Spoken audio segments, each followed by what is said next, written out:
Hi, everybody.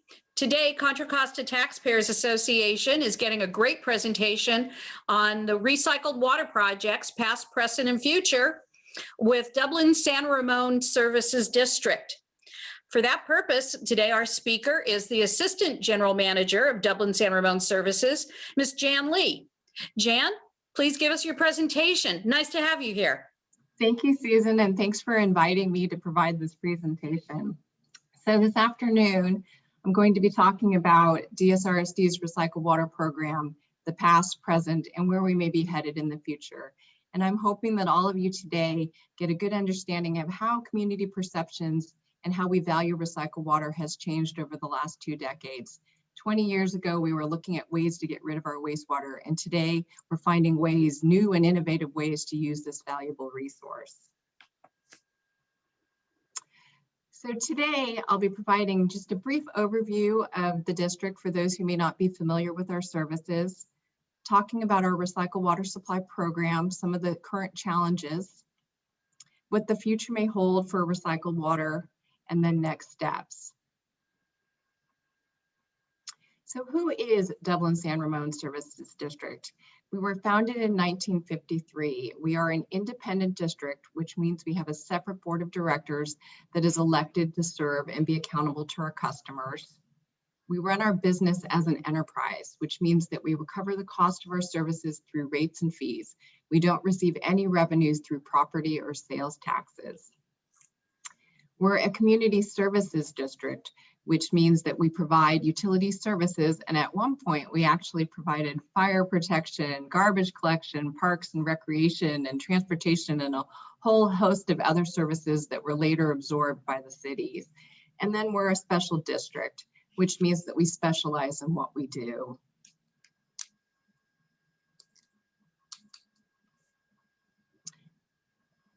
So today, DSRSD remains in charge of water in all of its forms, in water, wastewater, and recycled water. And this map shows the areas that we provide service to. It's a bit of a patchwork for DSRSD. So let me see if I can get my pointer. The blue, yellow, and green areas comprise our service area. Within the city of Dublin, we provide all 3 services: water, wastewater, and recycled water. The Doherty Valley area, we provide water service only. For the yellow area, we provide wastewater service, and the East Bay Municipal Utility District provides water service to that area. And then this pink area is the city of Pleasanton, and we provide wastewater treatment services to the city of Pleasanton by way of contract. The Dublin San Ramon Services District owns and operates a wastewater treatment plant. So we take all the wastewater that's collected throughout our service area, we treat it, and then it's discharged through a pipeline into San Francisco Bay. So the question is, how much and how do we reuse this valuable resource? There are different uses for recycled water. This first jar shows the raw sewage. So this is what is delivered to our wastewater treatment plant.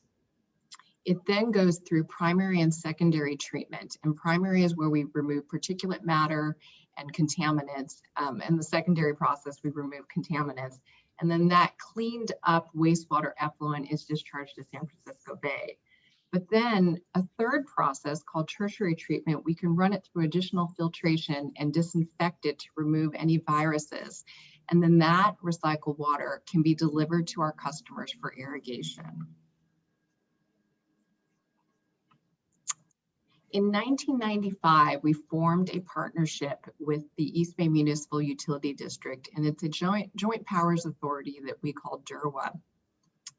This partnership was formed to reuse the treated wastewater effluent, the tertiary treated effluent from our regional wastewater treatment plant for irrigation, and thereby conserve our limited drinking water supplies. And this is a source of water that would otherwise be discharged to San Francisco Bay. The program provides recycled water within the city of Dublin, Doherty Valley, portions of southern San Ramon, and the Dublin San Ramon Services District is the operator for the DERWA facilities.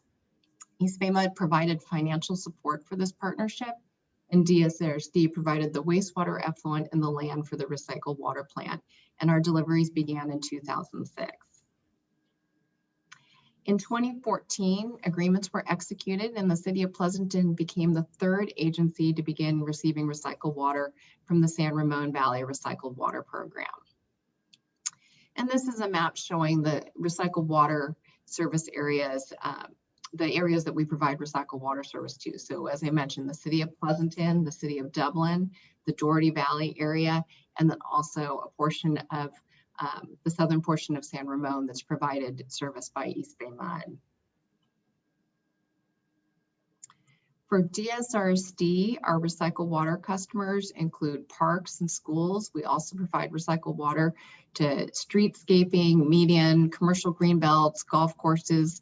About 2/3 of the recycled water is delivered to our schools and our cities.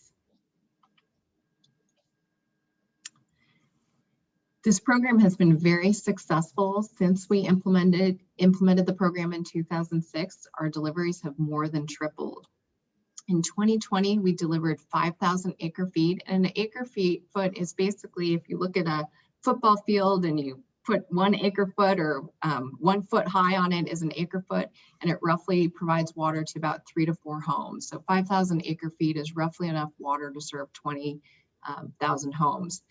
And we basically, when you look at the numbers, this translates into recycling about 40% of our annual flows to the regional wastewater treatment plant. For DSRSD, about 25% of our total water demands are met with recycled water, and then the additional 75% we purchase from our wholesale water agency, Zone 7. So the good news is the program has been a success. The downside is that our ability to expand our recycled water program is now limited by wastewater availability. So this graph shows a comparison of the flows coming into our wastewater treatment plant compared to the average amount of recycled water produced each month. So this top orange line here are the average monthly flows to our treatment plant, and this dark purple right here are the average monthly amounts of recycled water produced. And what you can see is during the summertime, these lines are getting very close, and these lighter lines show the daily fluctuations. We're now at a point where during peak summer days, the amount of demand actually exceeds supply. And last year, there was about a 50-day stretch where we recycled every drop of wastewater effluent that came into our plant. Recognizing the limitations in supply, last year our board adopted a revised recycled water policy that recognizes the value of recycled water as a precious resource, and also placed a moratorium on new connections to our recycled water program, which means that we cannot connect new customers to our recycled water system until we identify permanent additional sources of supply for this program. That doesn't mean that we can't serve new development. It just means we have to put a halt on connecting new irrigation customers until we find additional supplies. The board also recognized that this is no longer a drought-proof supply, and we require that both of our potable and our recycled water customers use these resources wisely and cut back during times of shortages. One of the major changes that have affected our recycled water program is conservation. On this left-hand side, you see a graph showing how DSRSD's potable water demands have changed over time. This top line shows our projected potable water or drinking water demands in 2010, and this lower line shows our projected demands today.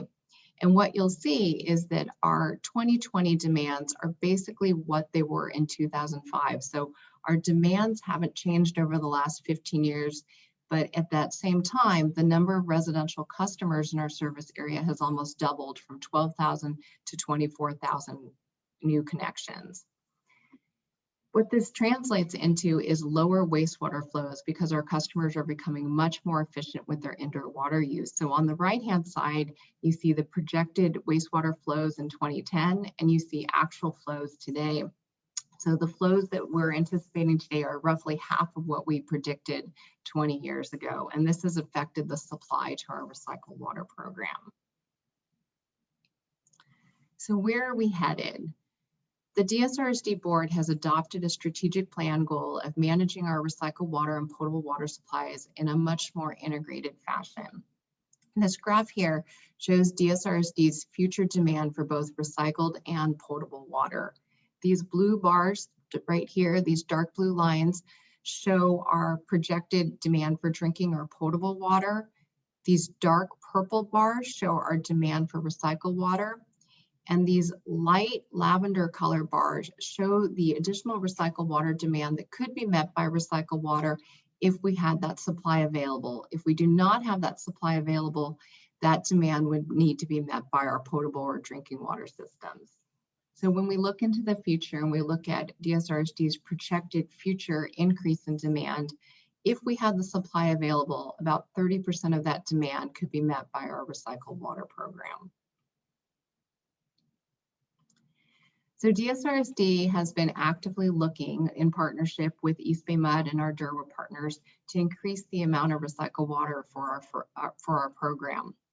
This graphic again shows the seasonal irrigation demand for recycled water with the maximum recycled water supply available.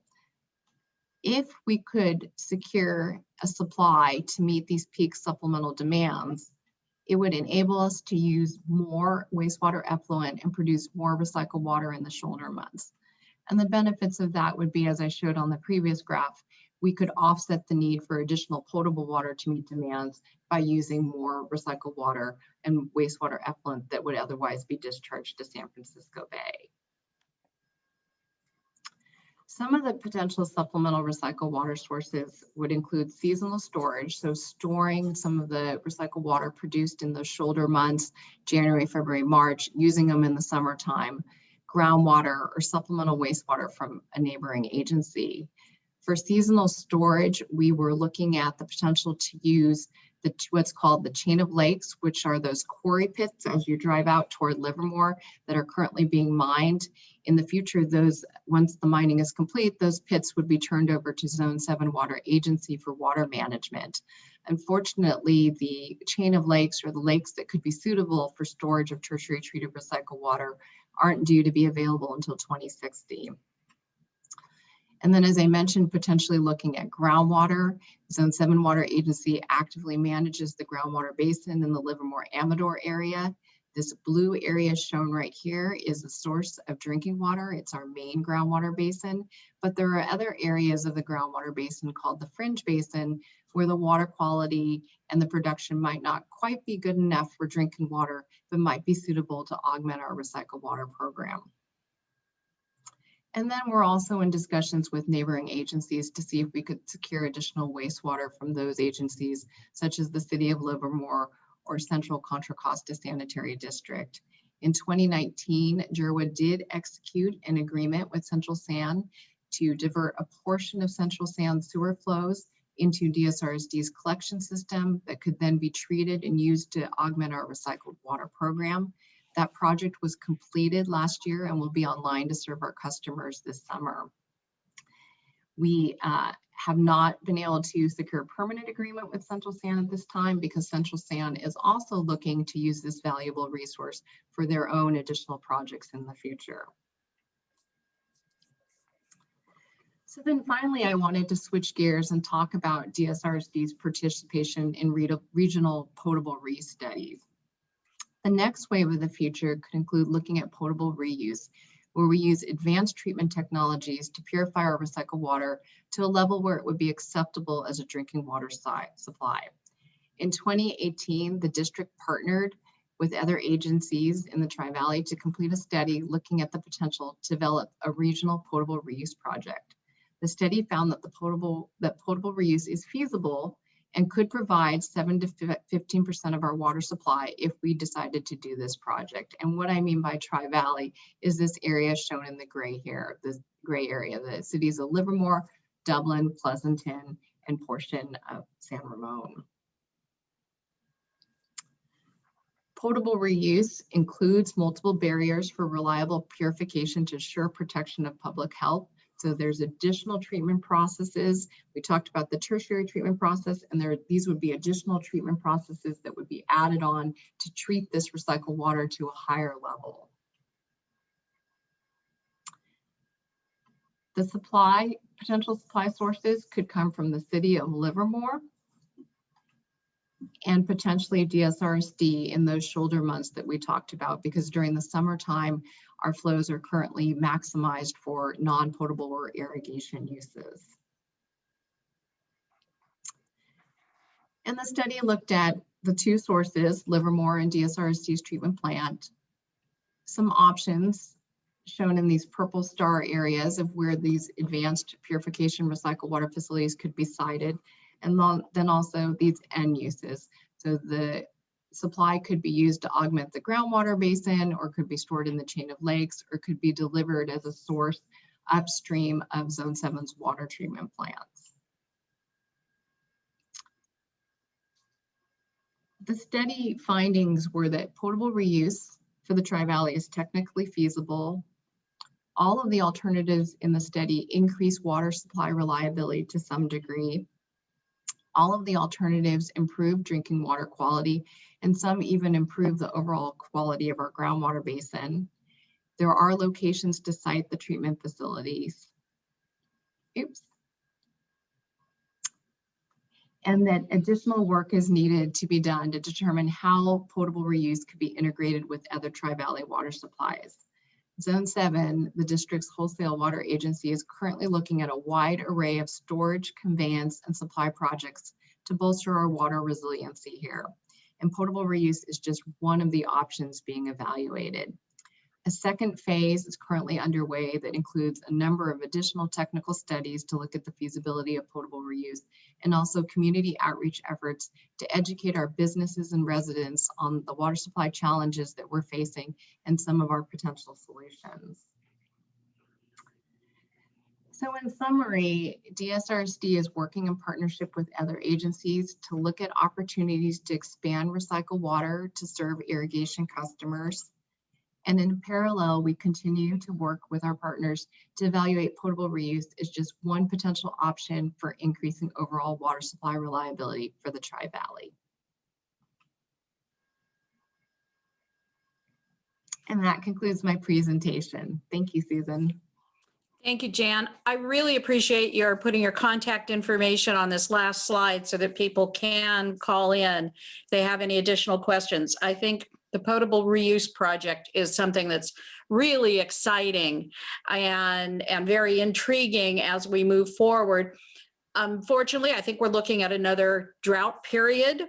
I'm hoping that that projection is wrong. But even if we do have ample water, potable reuse is something that will benefit us for ages and ages and generations to come. So I want to thank you very much for this informative presentation, and our members, thank you. Excuse me. And I'm hoping other water districts will follow suit, and I'm sure you're working with all of them. And eventually, this will be something that is common across our county and neighboring counties. So with that, I will say, Jan, thank you very much for being with us. We really appreciate it. And to our members, I will say, as always, be safe, be happy, and be well informed. Goodbye, everybody. Have a good day. Have a really good Earth Day.